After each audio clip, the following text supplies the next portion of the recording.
Now let's look at it from the perspective of an investor. For passive investors like your physicians, your dentists, your high net worth individual out there, you don't swing arms, you don't do anything, you just partner with a sponsor who does it with you. Your role is just to look at the due diligence on the sponsor's track record. You do your due diligence. You look at the renovation plan. You look at the underwriting also, to making sure that the T's are crossed, the I are dotted. You ask questions like, what's the variance in rent bump up after renovation? You look at questions like how would you control, or rather how they control the renovation costing.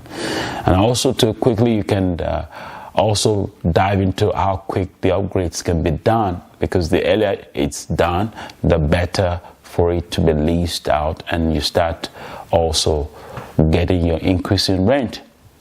You also want to look at the risk and also the aspect of the reward in totality. Let's look at the risk aspect of things. You look at the cost overruns, the tenant pushback, because when it comes to renovation, there's going to be obstruction in some aspect of probably the property.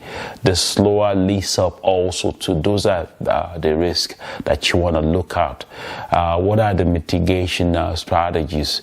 You may want to make sure that they're engaging experienced contractors, because those are going to get the work done faster, and also too, not less of quality, bringing quality work and get it done in good time. Strong property management also too, very important. Conservative underwriting also is necessary when it comes to numbers, and putting all this together to make sure that it's a successful project at the end of the day. Now let's look at the rewards also too.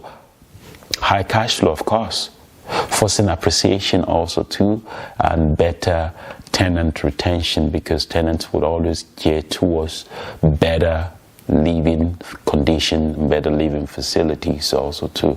So when you control your risk, it gives room for exponential reward. Bottom line.